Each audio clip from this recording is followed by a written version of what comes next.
The Crown prosecutor told the Court of Appeal judge if this went to Supreme Court, they would not represent. And I'm going to be talking about a topic that I know I talked about many videos ago, and I thought it'd be interesting to resurrect. Now, I can't remember if those videos are still up, even when I mention this, what I'm about to mention here. I have a lot of videos that are not public, but I still think it's going to be interesting, especially for a lot of new people who are new to my story, to get an understanding of the criminal proceedings that I had to deal with regards to the alleged assaulting a police officer and alleged obstruction. Now, the criminal trial judge that was presiding, Bill Cummings, was kind enough to publish it, and he made a statement, I can't remember verbatim, but he was talking about how the first former officer testified, when he testified the second time, this is important, the second time he testified, made an allegation towards myself, feared for his life and all this other nonsense. Now, before I get into this, really, I'm going to reiterate how when the trial started in November of 2013, keeping in mind the assault on me took place in May of 2013, May 4th. The first former officer complicated the whole trial, and even the Crown prosecutor said when we were arguing the Section 11B charter argument, doesn't understand why it became so complicated. So the first former officer completely relied on this whole fabrication surrounding the female. I'm not even sure what the allegations are. I have what she told me and then what she changed, and nobody talked to me to this day about it. And I'm just going to leave it at that. So he went on to say during the redirect that we did what we did to him so he wouldn't do that to anyone else. And he went on this whole tangent on how they beat me and everything, admitting, yeah, like I wasn't resisting, nothing. They took the initiative to beat me and put me in the hospital and cripple me for life. Now, that they were going to hang their hat to convict me, as that's the reason why I resisted and threatened, you know, they had to beat me because of fear and everything else. The problem is, now my first two lawyers were throwing me under the bus on that. And despite the PTS that I was dealing with, the post-traumatic stress, I took over the trial. And then I introduced all my evidence. And then that pretty much quashed everything. That included audio recordings and everything else. So when the first officer testified for the second time in February of 2015, and that much of a gap, I think, what did that work out to be, like 14, 15 months? That was the Crown prosecutor's delays. Right there. We're getting to the 18-month mark for the Section 11B.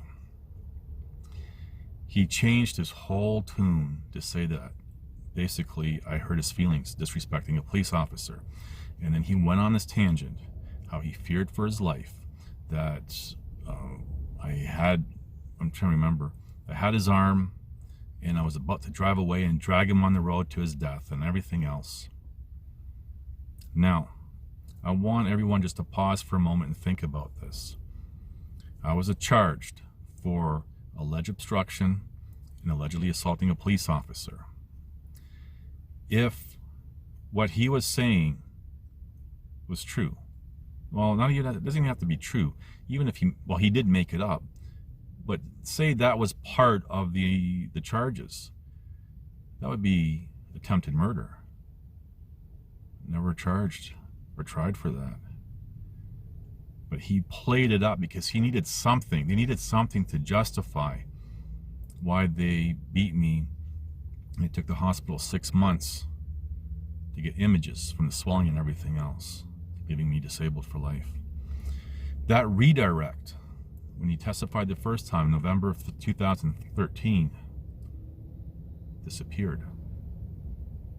And I was highlighting that to people, and people just said I was crazy and everything else. But what's interesting is by the time it rolled around to my fourth lawyer, there was 5 people that represented the criminal matters. I was the third person. And I filed all my appeal materials for the Queen's Bench appeal in the Court of Appeal in Alberta. It was a fourth lawyer, and I think it was the fifth, sixth Crown prosecutor. Because apparently no one wanted to take that case prosecuting me. They both said there's things missing, and somebody actually on the third or fourth version of the trial transcript, somebody actually included omitted by request. There was portions of it, and portions were rewritten. And even the trial judge, Bill Cummings, said that he's reserving the right to make changes. Now, if anyone doesn't know what a transcript is, it's supposed to be what is said in court verbatim. It can't be changed. But apparently, in Calgary, Alberta, yeah, they can do whatever they want. So it's not just me saying that that whole redirect and everything else, the trial transcripts cannot be relied on. So, if the allegation that was put into the ruling to convict me, wrongfully convict me, was true, that would be attempted murder. And that's an example of how crazy and how idiotic that whole trial was. And people who don't know any better, including law students, will read that and just, oh yeah, well, you know, that's what happened. I should have been charged and convicted for attempted murder, but it never happened. And the whole event, as they described, never happened. I'm just going to close off real quick.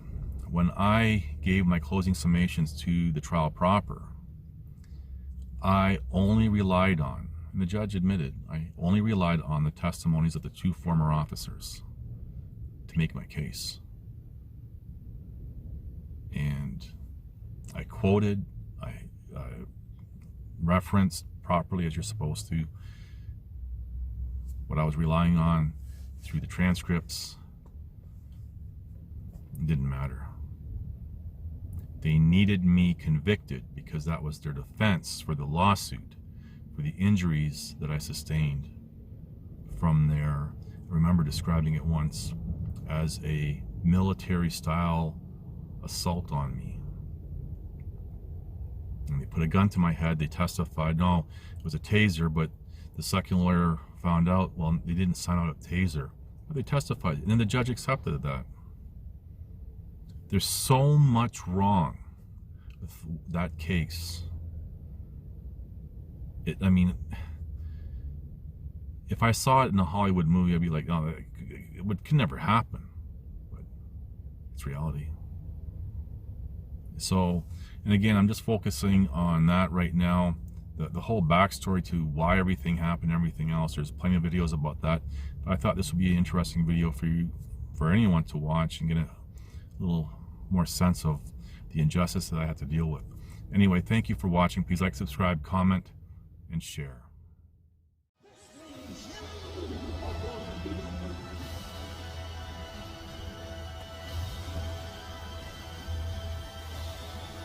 Listen to this and write it down if you can't remember it. You're never going to outgrow warfare. You simply must learn to fight. I hear people saying to me, oh, when is it going to get easier? When you die.